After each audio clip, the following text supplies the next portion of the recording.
الحمدللہ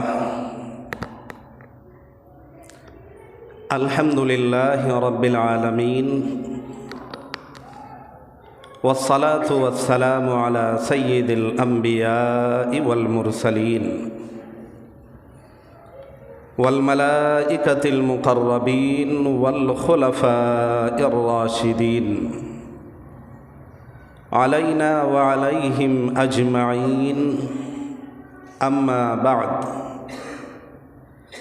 فإن الله تبارك وتعالى يقول في كتابه أعوذ بالله من الشيطان الرجيم بسم الله الرحمن الرحيم وابتغ فيما آتاك الله الدار الآخرة ولا تنس نصيبك من الدنيا وأحسن كما أحسن الله إليك ولا تبغ الفساد في الأرض انه لا يحب المستكبرين صدق الله مولانا العظيم وقال النبي صلى الله عليه وسلم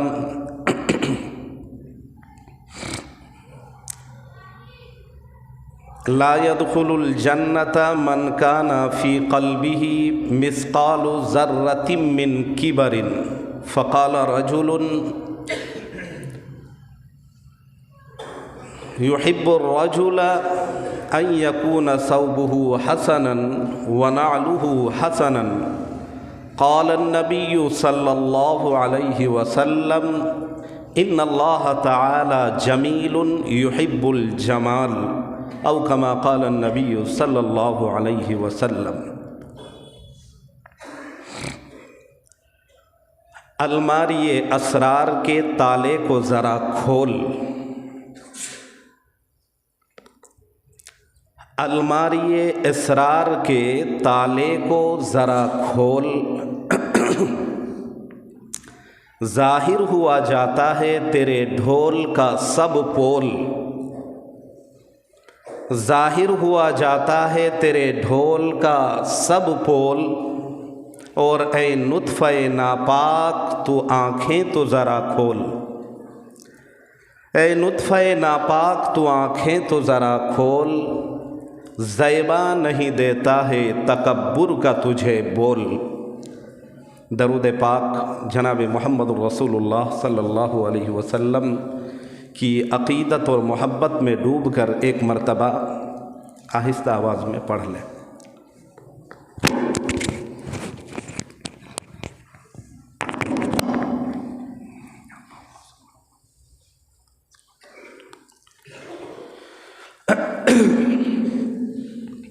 یہ انسانی فطرت ہے کہ ماحول کے اعتبار سے انسان ڈھل جاتا ہے، جیسے جیسے ماحول بدلتا ہے، حالات بدلتے ہیں، چیزیں بدلتی ہیں، پھر لوگوں کے حالات بھی بدل جاتے ہیں اور لوگ بھی بدل جاتا ہے، اور لوگوں کی کیفیت بھی، کنڈیشنز بھی، ساری چیزیں بدل جاتی ہیں۔ لوگوں کے حالات بدلتے ہیں حالات کے حساب سے، موسم کے حساب سے۔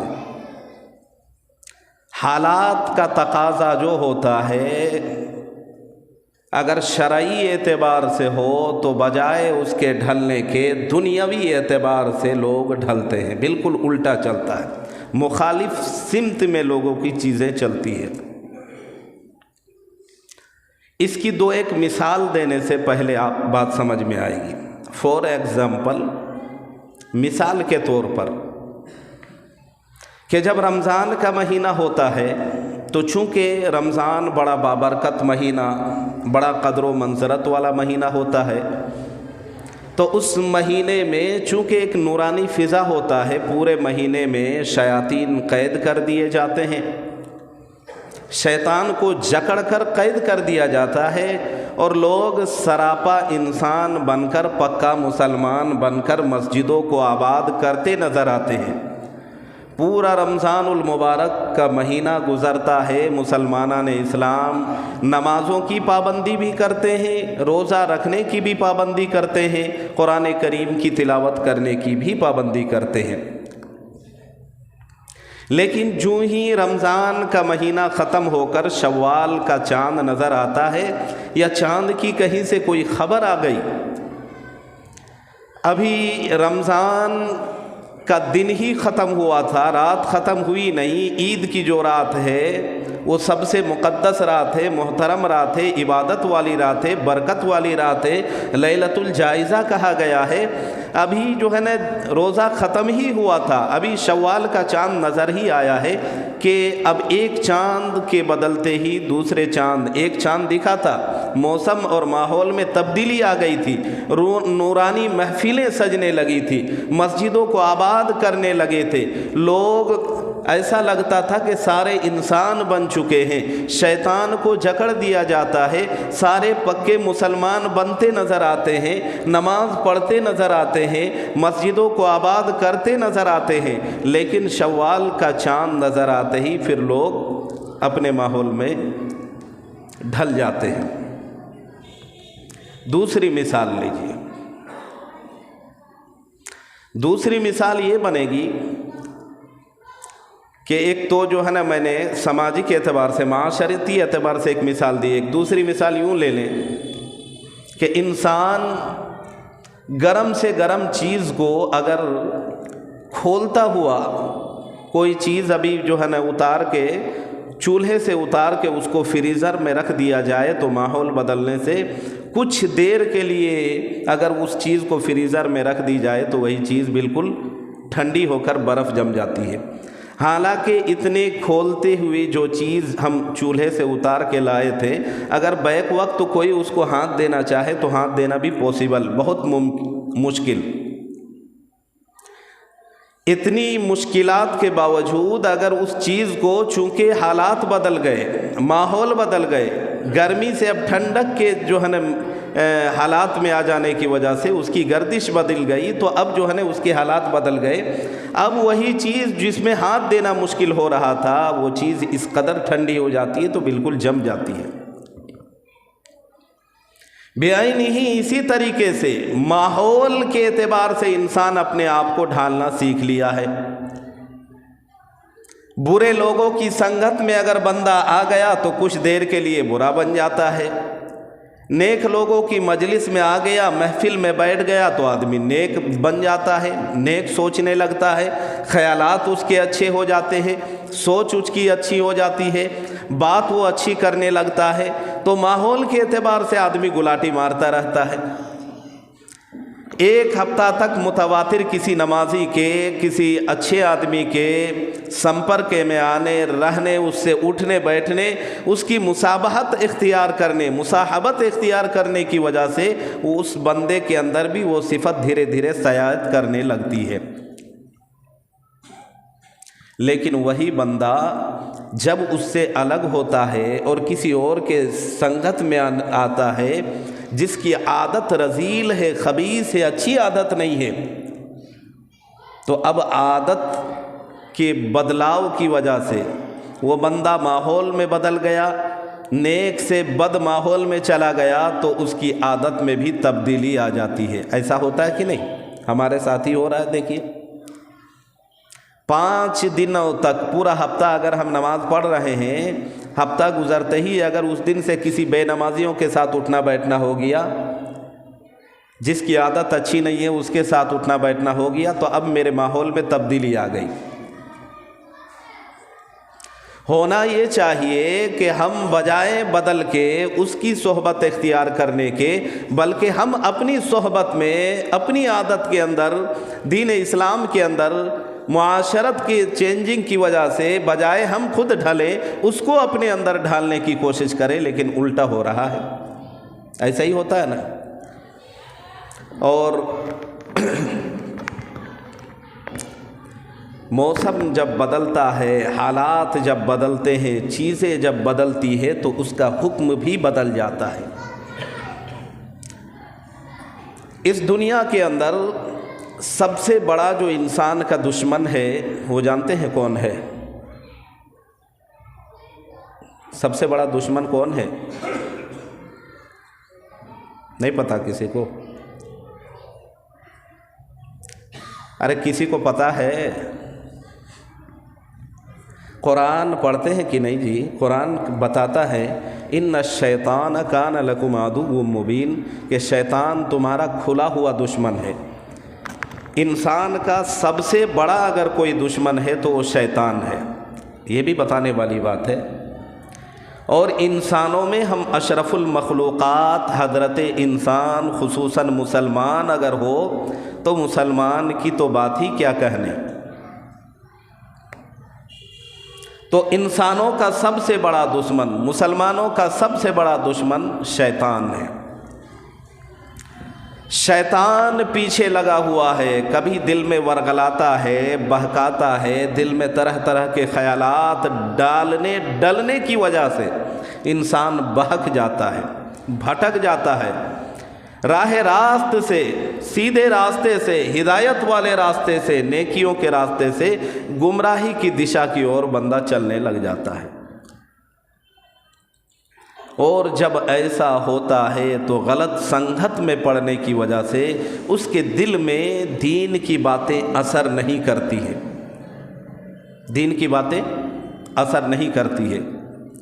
اس کو آپ یوں سمجھیں کہ کوئی زمین ایسی ہے جو بنجر ہے۔ بنجر کہتے ہیں اس زمین کو جو بہت دنوں سے جس زمین کے اندر کوئی کاشت نہ کی گئی ہو۔ اب وہ زمین اس قدر سخت ہو گئی ہے، بالکل پتھر کے موافق ہو گئی ہے، وہاں اگر کوئی دھان لگانا چاہے، گیہوں لگانا چاہے، کوئی اور کاشتکاری کرنا چاہے، سبزی لگانا چاہے، تو بتائیے اس زمین میں بہت زیادہ محنت کی ضرورت ہے۔ بہت محنت کے بعد تب جا کے بڑی مشکل سے وہ زمین اس لائق بنے گی کہ اس کے اندر کوئی چیز لگائی جائے، تب جا کے وہ زمین بنتی ہے، یا اس لائق وہ زمین بنتی ہے کہ اس کے اندر کوئی چیز کاشت کی جائے۔ لیکن اگر کوئی نرم زمین ہے، کاشت کے موافق کوئی زمین ہے، تو اس میں اب جو ہے نا پھل لگائیے، درخت لگائیے، گیہوں لگائیے، منجی لگائیے، سبزی لگائیے، بڑی آسانی سے لگ جاتی ہے۔ بالکل اسی طریقے سے اگر دل نرم ہے، قرآن اور حدیث کو سنتا ہے، دین کی محفل میں بیٹھتا ہے، دین کا مزاج رکھتا ہے، دین کی سمجھ رکھتا ہے، تو پھر یہ دین کی باتیں بڑی تیزی سے اس کے دل میں اثر کرتی ہے۔ اور اگر دین سے دوری اختیار کیا ہوا ہے، دیندار کے بجائے دنیا دار بنا ہوا ہے، غلط سنگت اختیار کیا ہوا ہے، غلط لوگوں کے ساتھ لوگوں نے تعلقات بنا رکھے ہیں، تو اب وہ پتھریلی زمین کی موافق ہو گئی، اس بندے کا دل پتھریلی زمین کے موافق۔ اب جب تک اس دل میں پوری طرح سے محنت کر کے اس دل کو دل کے لائق نہ بنا لے، کیونکہ ابھی وہ دل نہیں ہے، وہ سل ہے، پتھر کی طرح ہے۔ اب اس سل کو دل میں جب تک بدل نہ دیا جائے تب تک دین کی باتیں وہاں اثر نہیں کرتی ہے، چاہے چوٹ مارتے رہیے، بولتے رہیے، بتلاتے رہیے۔ آدمی سن رہا ہے، دیکھیے ابھی جمعہ کی نماز میں آگے آدمی ایک رسم کے طور پر ابھی بھاگے گا، نہ سنت کا پتہ، نہ آگے کی سنت، نہ پہلے کی سنت، نہ فجر کی نماز، نہ آگے کی نماز، نہ پیچھے کی نماز، نہ اہتمام خطبہ سننے، کچھ بھی نہیں، پاگلوں کی طرح آدمی بھاگا جاتا ہے۔ پتہ ہے یہ کیوں ہے؟ جبکہ ہر جمعہ میں آپ سن رہے ہیں، یہی ہے کہ ابھی آپ کا دل رہا نہیں ہے، اور جس کا دل سخت ہو چکا ہے اس دل میں دین کی کوئی باتیں جلدی اثر نہیں کرتی ہے۔ اور جس کا دل سخت ہو جاتا ہے، حدیث میں ہے جس کا دل سخت ہو جاتا ہے وہ آدمی متکبر ہوتا ہے، تکبر کرنے والا، اپنے آپ کو بڑائی جتلانے والا۔ آج تو مجھے مختصراً اسی پر بات کرنی ہے، بہت مختصر میں صرف آئینہ دکھاؤں گا۔ آپ کو پتہ ہونا چاہیے کہ اس دنیا کے اندر سب سے پہلا متکبر کون، کسی کو پتہ ہے؟